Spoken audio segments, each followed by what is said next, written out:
Eunice POV. Okay lang, sagot ko kay Isame. Sorry talaga ate.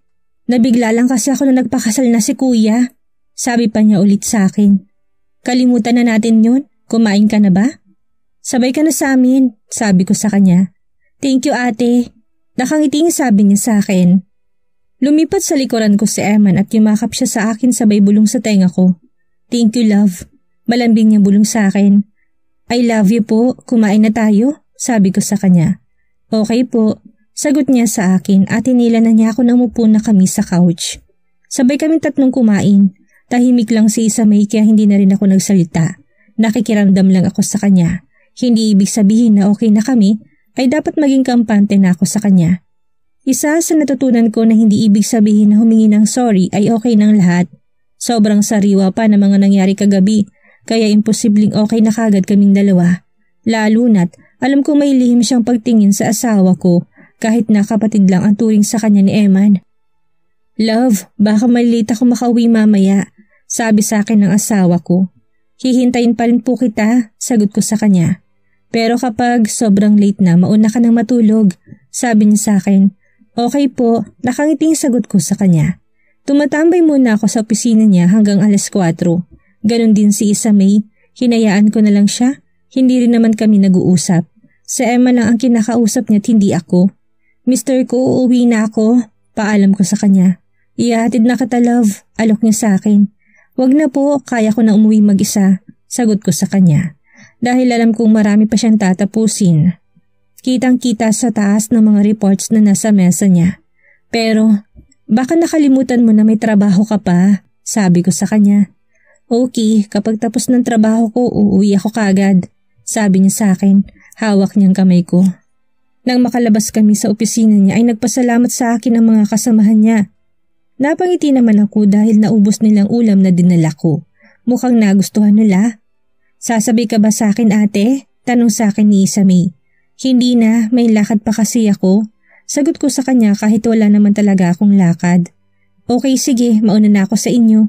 Bye kuya, sabi nito at humalik na naman sa pisngi ni Eman. Nang makaalis na ito'y bumitaw ako sa kamay ng asawa ko dahil bigla na lang akong nainis sa paghalik ni Isame. Aalis na ako, matamlay na paalam ko sa kanya. Galit ka ba love? Tanong niya sa akin. Hindi, sige mauna na ako, sagot ko sa kanya. Nagsiselos kasi talaga ako. Naiinis ako bigla kay Isame kaya pati siya madadamay kapag nagtagal pa ako dito. Love, alam kong naiinis ka, mahinahong sabi niya sa akin. Kasi naman, kasi... Hinintay niya sasabihin ko. Nagsiselos ako, bakit may pahalik-halik pa sa pisngi mo? Naiinis na pahayag ko sa kanya. Love, akala ko kung ano na. Huwag kang mag-isip ng kahit na ano, kapatid lang ang turing ko kay Isame at wala nang iba pa. Ikaw lang ang mahal ko at wala nang iba pa. Sasabihan ko siya na huwag nang humalik sa akin sa susunod. Sabi niya sa akin na tinalikan ako sa labi. Dahil sa marupok ako hinalikan ko rin siya pabalik. Chief, umuwi ka na lang kaya? Pangasar ng kasamahan niya sa kanya. Ikaw kaya mag-resign na? Sabi ko rin sa kanya. Nagbibiro lang ako Mrs. Chief. Sabi niya sa akin. Tinarayan ko siya. Ang ganda mo. Nadulas na sabi sa akin ng laging nangaasar sa akin. Nang lumingon ako sa asawa ko'y nakita kong pag-igting ng panga niya. Halatang hindi niya nagustuhan ang narinig niya. Anong sabi mo? Magandang asawa ko? Seryoso nitong tanong sa kasamahan niya. Oo, Chief. Maganda naman talaga si Mrs. Chief. Kabalong sagot niya sa asawa ko. Baka gusto mong i-assign kita sa probinsya. May pagbabantang sabi pa ni Eman. Siguro crush mo ako no? Biro ko pantanong sa kanya kasi nakita kong kinakabahan na ito. Nakita ko na panunok ito at hindi nakasagot kaagad. Seryoso ba siya? Crush niya ako? Chief, masamang magsinungaling hindi ba? Oo, crush ko siya. Dati, pero naisip ko ayaw ko sa Amazona. Sagot niyang kinainis ko. Hindi ko rin naman type yung lalaking maitim. Sabi ko sa kanya. Narinig kong tumawa ang lahat maliban sa asawa ko na seryoso pa rin ngayon. Mister ko, uuwi na ako. Sa pinakamalayo mo i-assign yung may crush sa akin ha? Pabirong sabi ko sa kanya. Hindi ka aalis. Sabay na tayong umuwi mamaya. Sabi niya sa akin at hinila ako pabalik sa loob ng opisina niya. Mister ko, ani ko sa kanya pero hinila niya lang ako. Pagpasok namin sa opisina niya, kaagad niya akong siniil ng mapagparusang halik. Pumapit ako sa balikat niya at hinalikan ko rin siya pabalik. Hingal na hingal kami na maghiwalay ang mga labi namin. Ako lang ang dapat na magsasabi sa'yong maganda ka. Wala nang iba pa. Pabulong na sabi niya sa akin. Honest lang siya, natatawang sabi ko sa kanya. Kahit honest pa siya, hindi ko nagustuhan na may ibang nagkakagusto sa'yo. Aniya pa sa akin. Sorry po, maganda kasi ang misis mo. Pabirong sabi ko sa kanya. Exclusive for my eyes only.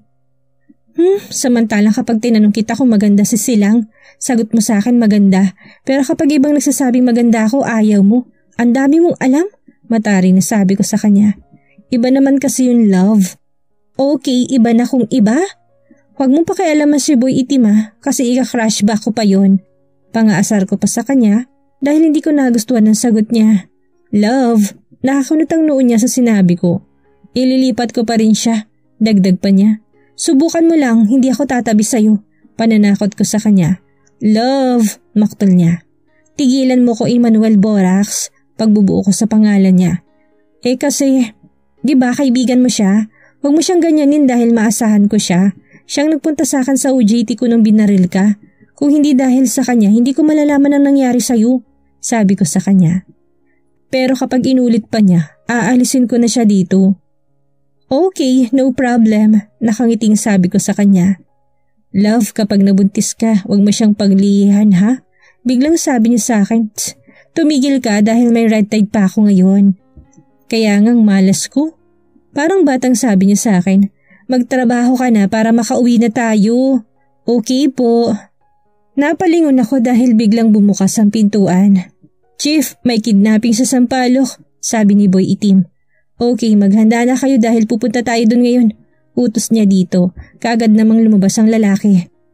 Love, mauna ka nang umuwi, sabi niya sa akin. Mister ko, dito ka na lang kaya?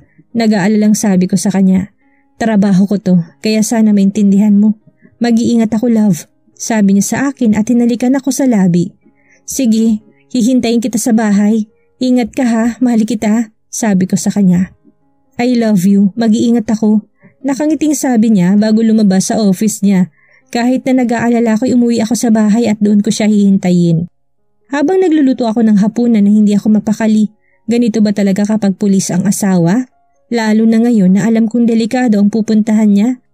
Pero wala rin ako magagawa dahil itong trabaho niya. Una siyang ikinasal sa pagiging pulis at hindi sa akin. Eman's POV. Hindi ko hayaan tratuhin nila ng ganun ang asawa ko. Kaya kong kalabanin ng daddy ko kapag patuloy niya kaming hadlangan ni Eunice. Mahal na mahal ko ang asawa ko at hindi ko kayang mawala siya sa buhay ko. Wala akong problema noong nag-asawa siya kaya wag niya akong pakialaman dahil matino ang asawa ko. Nagising ako nang wala sa tabi kong asawa ko kaya nakaramdam ako ng takot. Mabilis akong lumabas sa unit ko dahil na rin sa pagkataranta ko. Thank God dahil namalengke lang pala siya. Hindi ko mapigilan ang sarili kong hindi gumiti. Dahil sobrang maalaga at responsable ang asawa ko. Masasabi kong tama ang babaeng pinili ko ngayon. She cook breakfast and prepare my stuff. Hindi ko inakalang ganito pala kasarap sa feeling na may nag-aalaga sa'yo.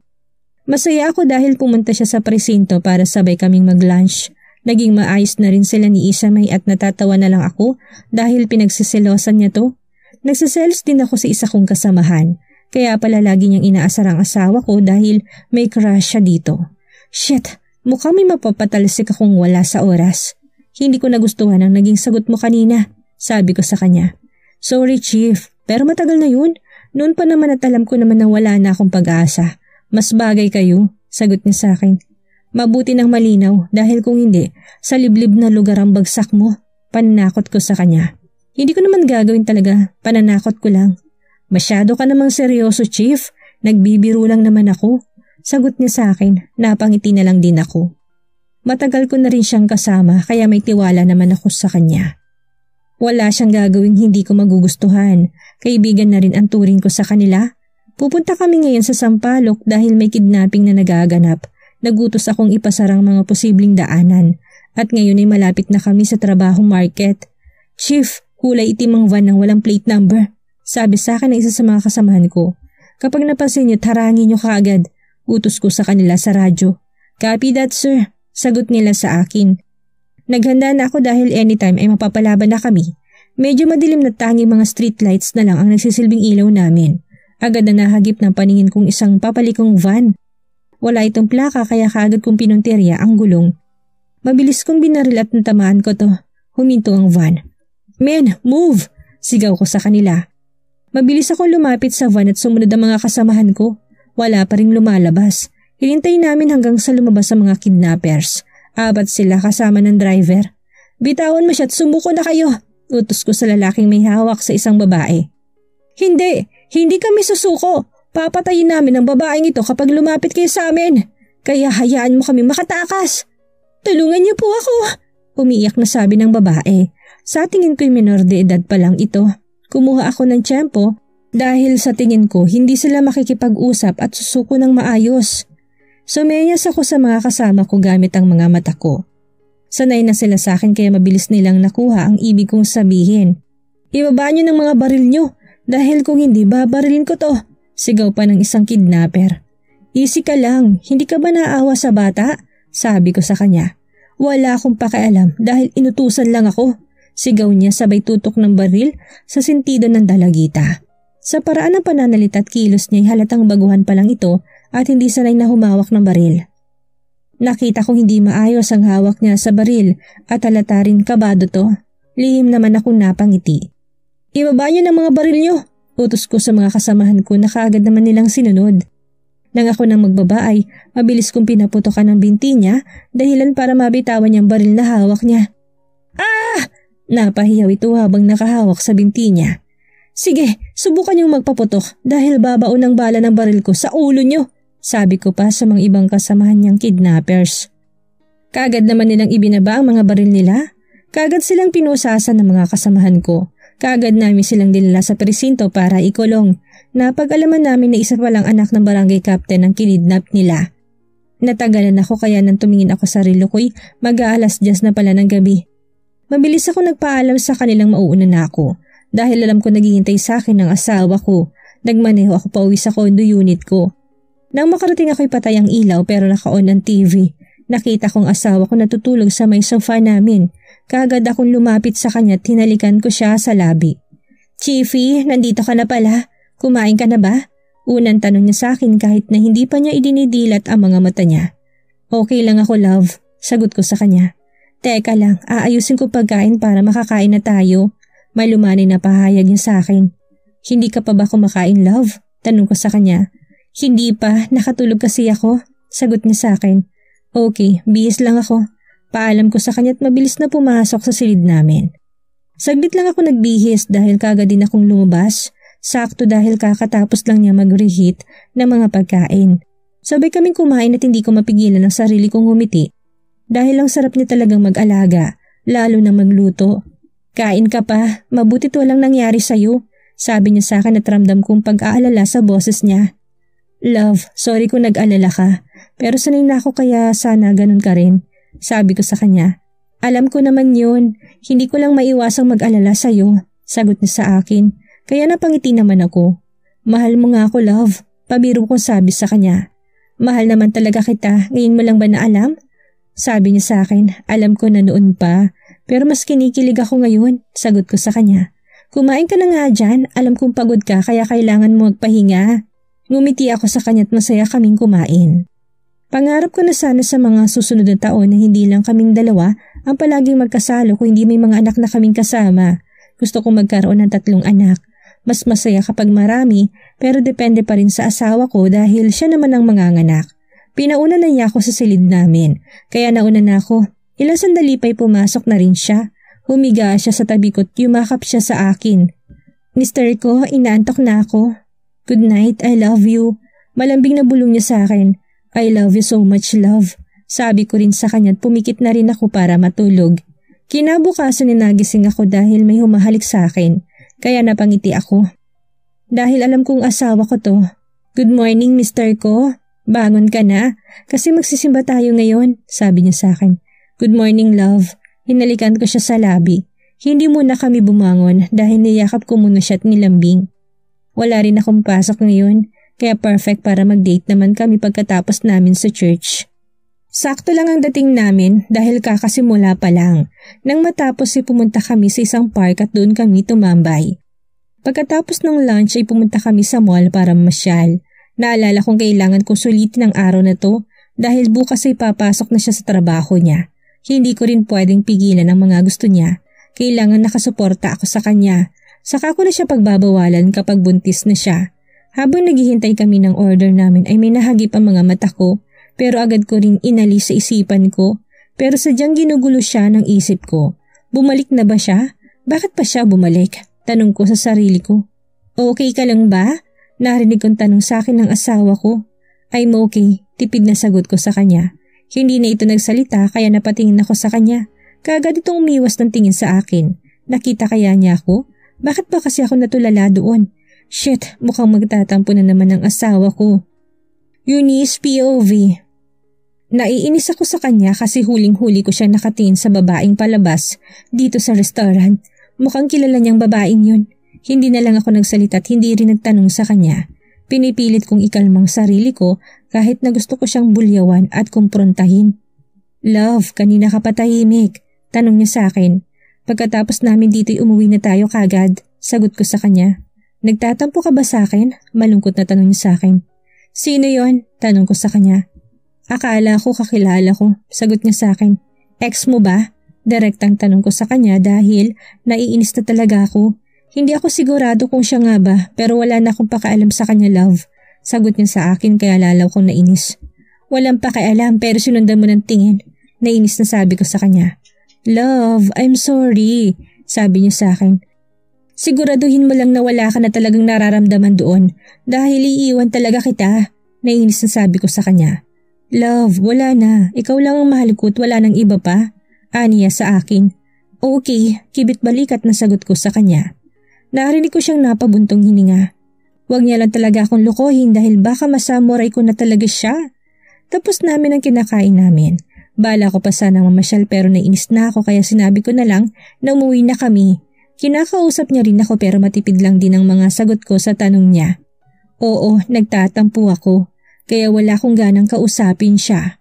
Pagdating namin sa kondo'y humilata kaagad ako sa kama. Inaantok ako kaya natulog ako. Hindi ko alam kung ilang oras akong tulog basta naramdaman ko na lang na may humahalik sa leeg ko. Bumungad sa akin ang mukha ng asawa ko. Kahit gaano pa siya kagwapo'y nagtatampo pa rin ako sa kanya. Anong ginagawa mo? Nakataas ang isang kilo na tanong ko sa kanya. Nilalambing ka? Malambing na sagot niya sa akin. Nang tumingin ako sa orasan ay 3:00 na madaling araw. Madaling araw na, hindi ka pa rin ba natutulog? Tanong ko sa kanya. Hindi ako makatulog. Alam kong nagtatampo ka sa akin. Hindi mo ako masisisi, sagot ko naman sa kanya. I know and it's really my fault. Pero maniwala ka man o hindi, wala na ako nararamdaman sa kanya. Nagulat lang ako dahil nakita ko siya ulit. Pagkatapos niya akong lokohin at pagnakawan, nakuha pa niyang bumalik. Pahayag niya sa akin. Ngayon ko naalalang sinabi ng daddy niya. Sigurong babaeng yun ang tinutukoy niya. Hindi ko tuloy alam ang sasabihin ko. Gusto ko ring malaman kung anong meron sa nakaraan niya pero natatakot ako na ungkatin pa yon. Sa tingin ko'y malalim ang nangyari sa nakaraan kaya pati pamilya niya ay galit sa nangyari. Matulog na tayo dahil may trabaho pa tayo bukas, sabi ko sa kanya. Galit ka pa rin ba? Malungkot na tanong niya sa akin. Hindi naman ako galit, nagtatampo lang. Magkaiba yun, sabi ko sa kanya. Trust me, ikaw lang at wala nang iba pa. Sabi niya sa akin at tinalikan niya ako sa labi. Malaki ang tiwala ko sa iyo, Chiefy. Kaya nga ako nagpakasal sa iyo, diba? Sorry kung ganito ako. Bigyan mo sana ako ng time na makapag-adjust sa buhay na mag-asawa natin. Nahiyang sabi ko sa kanya. It's okay, love. Mahal na mahal pa rin kita kahit na napakasilosa mo. Natatawang sabi niya sa akin. Nagsalita ang hindi siloso. Siloso ko, love. Kaya huwag kang magpapaligaw sa magiging office mate mo bukas. Paalala niya sa akin. Hindi ba pwede kahit na makipagkilala ako? Nakangiting tanong ko sa kanya. Pwede naman, siguro. Normal lang naman yun. Sagot niya sa akin pero alam kong labag yun sa loob niya. Natawa ako dahil halatang kahit yun na hindi okay sa kanya. Sumiksik na lang ako sa kanya at niyakap ko siya ng mahigpit. Inaantok na ako at gusto ko nang matulog. Pumikit na ako dahil para akong hinihele. Sobrang bango naman kasi talaga ng asawa ko. Hindi ko na malaya na nakatulog na pala ako. Maaga akong gumising dahil magluluto pa ako ng breakfast namin. Hindi ko siya ginising dahil alam kong napuyat siya kagabi. Wala na akong tampong nararamdaman sa kanya. Ang bilis lang din talagang mawala. Siguro ay dahil na rin sa mahal ko siya. Kahit na alam kong mahal niya ako ay masyado lang akong nag-overthink na humantong sa pagiging OA ko. Nang matapos ako magluto ay naligo na muna ako bago ko siya ginising. "Good morning, love. Hinahatid na kita sa trabaho mo," sabi niya sa akin. "Okay, mister ko." Nakangiting ko sagot sa kanya kaya niyakap niya ako. "Hindi ka na ba nagtatampo sa akin?" tanong niya. "Hindi na po," sagot ko naman sa kanya habang inaayos kong uniform niya. "I love you." Malambing na sabi niya sa akin. "I love you din po, mister ko. Kumain na tayo dahil baka malate pa tayo. First day ko sa trabaho kaya dapat maaga ako," sabi ko sa kanya. Umupo na siya at nagsimula na kaming kumain. After naming mag-breakfast ay bumiyahe na kami sa kampaning papasukan ko. Masaya kami nag-uusap habang nasa biyahe pero kaagad na nag-iba ang ekspresyon ng mukha niya nang may karating kami sa tapat ng building. "Dito ka magtatrabaho, love?" Nakakunot ang noong tanong niya sa akin. "Oo, may problema ba?" Malumani na tanong ko sa kanya. "Alam mo ba kung sino may-ari nito?" Tanong niya pa sa akin. "Hindi nag-apply lang ako," sagot ko sa kanya. "Shit," narinig ko mahina niyang pagmumura. "May problema ba? Sino ba yung may-ari? Kilala mo ba?" Tanong ko sa kanya. "Si Albert," mabilis na sagot niya sa akin. "Si kuya?" Hindi makapaniwala ang tanong ko sa kanya. "Oo, kaya kung pwede, umiwas ka sa kanya." Paalala niya sa akin. Mabait siya sa akin at walang dahilan para iwasan ko siya. Pero may limitasyon ng pakikipag-usap ko sa kanya, lalo na't may asawa na akong gwapo. Nakangiting sagot ko sa kanya. "Hindi mo siya lubos na kilala kaya mag-ingat ka pa rin." Aniya pa niya sa akin. Kitang-kita ko nag-alala talaga siya. Lumapit ako sa kanya at hinalikan ko siya sa labi. Eto ang way ko para iparating sa kanyang wala siyang dapat ipag-alala sa akin. Nang bumitaw kami nakita ko na may pag-alala pa rin pero hindi na katulad ng kanina. "Mag-iingat ako kaya wag ka na mag-alala," assurance ko sa kanya. "Okay, love. Kapag may ginawa siya sa'yo, sabihin mo kagad sa akin ha. Hindi ako magdadalawang isip na ikulong siya." Sad niya sa akin. "Ako na lang pong ikulong mo. Ikulong sa puso mo?" Natatawang biro ko sa kanya. "Nakakulong ka na, love." Natatawang sagot niya sa akin. "Sige na, mister ko. Papasok na ako sa trabaho ha. Basta huwag ka na mag-alala. Tatawag ako kapag break time ko na. Ingat ka sa pagmamaneho," sabi ko sa kanya at hinalikan ko siya sa labi. "I will." Nakangiting sagot niya sa akin. Bumaba na ako ng kotse, ibinaba niya bintana, kaya kumaway ako sa kanya bago ako pumasok sa loob ng building. Naging maayos at maganang unang araw ko sa trabaho. Hindi ko rin nakita si Kuya Albert. Tumawag ako kanina sa asawa ko at susunduin daw niya ako ngayon. Habang palabas ako sa building ay nakita ko siyang nakasandal sa kotse niya. Para siyang model na pulis. Kitang-kita kung paanong kuminaw ang mga mata ng mga kababaihan sa paligid. Mabilis ako naglakad papunta sa kanya. Mabilis kong kinuha ang posas sa tagiliran niya. Nilagyan ko ng posas ang kanan niyang kamay at pinusasan ko rin ang isa kong kamay. What the? Hindi ko na siya hinayaang magsalita dahil hinalikan ko siya sa labi. "Uwi na tayo, mister ko," sabi ko sa kanya.